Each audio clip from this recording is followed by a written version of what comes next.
Bonjour à toutes et à tous, bienvenue pour cette nouvelle Vendée en direct. Bonjour Fabienne. Bonjour Alexandre. Merci de nous accueillir pour cette journée particulière, Journée des femmes. Vous savez, ce n'est pas le bon terme, c'est la Journée internationale du droit des femmes. C'est important de le répéter, Tout parce à fait. que les gens ont encore un petit peu de mal avec ce terme-là. Et donc nous sommes ici au CIDFF pour parler de ces questions-là, et notamment de cet atelier juste derrière nous, notamment sur l'égalité femmes-hommes au travail. Exactement.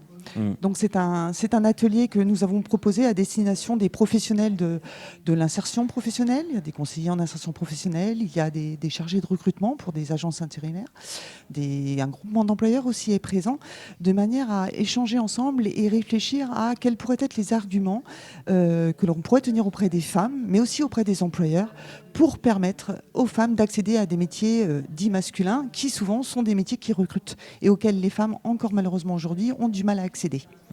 Ce qui leur permettrait justement, en plus d'accéder à une autonomie économique, une autonomie financière. Enfin, ça répondrait à un besoin de recrutement qu'ont les entreprises et aussi les difficultés d'accéder à l'emploi que peuvent rencontrer les femmes.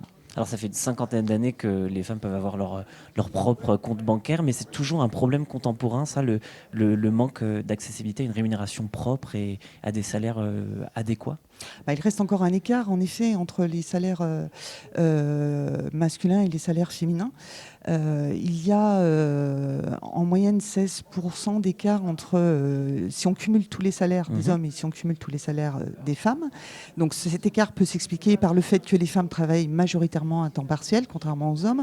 Ça s'explique aussi que certaines femmes arrêtent de travailler pour s'occuper des enfants, choses comme ça, ce qui va être peu le cas chez les hommes. Donc ça va expliquer cet écart. Toutefois, il y a toujours 9% au niveau national qui ne sont pas expliqués. C'est-à-dire qu'on n'arrive pas à savoir pourquoi, comment justifier cet écart de salaire qui persiste encore en 2023 entre les femmes et les hommes. On le voyait dans la salle, beaucoup de femmes, peu d'hommes. Comment ça s'explique aussi que cette question intéresse? Nous sommes essentiellement dans l'insertion professionnelle, dans le milieu du social. Et donc social. Et donc qui dit social, dit femme. Au niveau de ce travail-là, quels sont les autres problèmes et inégalités qu'on peut rencontrer sur un cadre professionnel? On le disait, il y a déjà la question de l'argent, le salaire, mais j'imagine qu'il y a d'autres problématiques.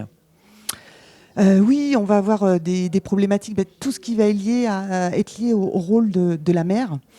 Donc les femmes vont rencontrer, surtout qu'on va avoir, il y a de plus en plus de femmes en situation de monoparentalité. Et en cas de séparation, c'est plus souvent les enfants qui sont à la charge de la maman. Donc ça va générer aussi des problématiques de mobilité, des problématiques de disponibilité, et ce qui va vraiment freiner l'accès à l'emploi pour les femmes. Donc là, on va retrouver. Et puis le manque de confiance en elles, on va le retrouver aussi dans tout ce qui va être création d'entreprise. Les femmes créent beaucoup moins que les hommes, souvent par manque de confiance. C'est pas un problème de compétence, c'est pas un problème de niveau d'études, mais elles ne vont pas oser créer. Ou si elles créent, en général, elles vont rester sur des petites structures. Elles ne vont pas avoir l'ambition que les hommes en général pourraient avoir, d'embaucher des salariés, de faire grossir la structure ou autre. Elles vont rester sur des petites structures qui vont leur permettre d'avoir un salaire, mais avec beaucoup moins d'ambition, j'ai envie de dire, que ne pourraient avoir les hommes. Alors, on va continuer notre visite du CIDFF en rentrant dans votre bureau. J'avais aussi cette autre question sur l'aspect tout simplement, on le disait, vous me donniez cet exemple des créations d'entreprises, mais qu'en est-il en fait aussi de par exemple, de la possibilité? Est-ce que ces femmes se voient capables de le faire, dans le sens où on prend la politique? La politique, souvent, on dit oui, c'est un milieu d'hommes. Est-ce que les femmes, elles se disent aussi, oui, les carrières professionnelles, c'est un milieu d'hommes? Est-ce qu'il y a des préjugés comme cela, ou est-ce qu'aujourd'hui, ça commence à s'effacer et s'estomper? Ça s'améliore énormément. Quand vous parlez de politique, l'exemple le plus clair, c'est quand l'État a imposé la parité sur les listes des élections municipales. Depuis, les femmes sont beaucoup plus représentées dans le milieu politique. Mais c'est là où, je vous rejoins dans le sens où souvent c'est un manque de confiance. Elles sont convaincues qu'elles ne seront pas à la hauteur. Elles sont convaincues, alors de manière inconsciente, on est bien d'accord, c'est pas toujours dit comme ça, mais que c'est pas forcément la place. Parce que de manière inconsciente, la politique reste un milieu d'hommes. Les choses évoluent, les mentalités évoluent, même si on entend encore parler de comportements sexistes de certains politiques vis-à-vis de certaines femmes. Ça existe encore, mais on voit que malgré tout, les choses évoluent. Et certains hommes, il faut quand même le noter, sont en faveur quand même de l'égalité, de la parité dans les différentes sphères de la vie. Donc ça favorise aussi quand même cette amélioration. Mais c'est vrai qu'il faut que les femmes, elles bataillent beaucoup plus. Elles montrent souvent, on le voit chez des femmes qui occupent des métiers dits masculins, vous disent qu'il faut que mon travail soit parfait. Il faut que je fasse limite mieux qu'eux pour pouvoir être respectée. Une fois que c'est fait, c'est bon, tout va bien. Mais il y a quand même quelque chose de bataillant, enfin voilà, qu'il faut qu'elles mettent en place pour pouvoir être intégrées et pouvoir voilà, continuer à œuvrer sur des métiers dits masculins ou dans la politique ou même la culture, enfin voilà, dans toutes les différentes sphères du milieu professionnel en France, quoi. Alors, qu'est-ce que vous conseilleriez aux entreprises pour mieux intégrer la parole féminine et la place de ces femmes, d'ailleurs? C'est de pas penser qu'un métier doit être réservé à un homme ou une femme. Je pense qu'on a des techniques, notamment, on parle souvent de la force. Mais la force, enfin, tous les hommes ne sont pas grands et forts. Vous voyez ce que je veux dire? Regardez-moi. Donc c'est une question de physique. Alors c'est vrai que les femmes, on est souvent plus petites et moins grandes et moins fortes que les hommes.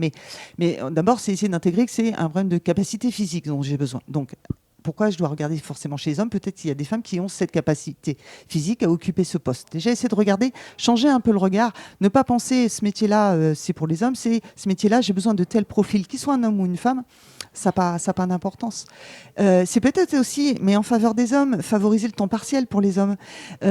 C'est aussi favoriser, voilà, accepter que aussi bien un homme qu'une femme puisse partir du travail plus tôt parce qu'il veut aller récupérer ses enfants.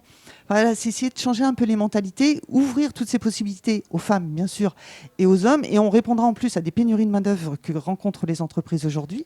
Alors, c'est sûr qu'il faut réfléchir. Ça peut changer un peu l'organisation. Hein. C'est pas sans difficulté. Mais je pense que si on arrive à les passer, tout le monde s'y retrouvera, tant les entreprises, tant les femmes, tant les hommes, et que rien ne vaut la mixité dans la vie de tous les jours. Parce que les entreprises qui arrivent à intégrer des femmes sur des métiers dits masculins, en général, s'y retrouvent complètement. Et oui, ils sont vraiment ravis de l'avoir fait, quoi. Eh bien, merci beaucoup d'avoir répondu à nos questions, Fabienne. On répète, aujourd'hui, c'est la journée internationale du droit des femmes. Et puis, le CIDFF est bien sûr ouvert pour les questions, là, aujourd'hui exclusivement, on avait dit, sur la question égalité dans le monde professionnel, mais bien sûr, sur vos droits en tant que femme, en tant que famille aussi, pour bien tout simplement tout ce qui touche à votre vie, la parentalité, l'accès à l'information, tout cela, vous pouvez le retrouver gratuitement juste ici. Merci d'avoir suivi cette Vendée en direct. Vous pouvez la retrouver sur notre site. Et bien sûr, on se retrouve dès demain pour un nouveau numéro.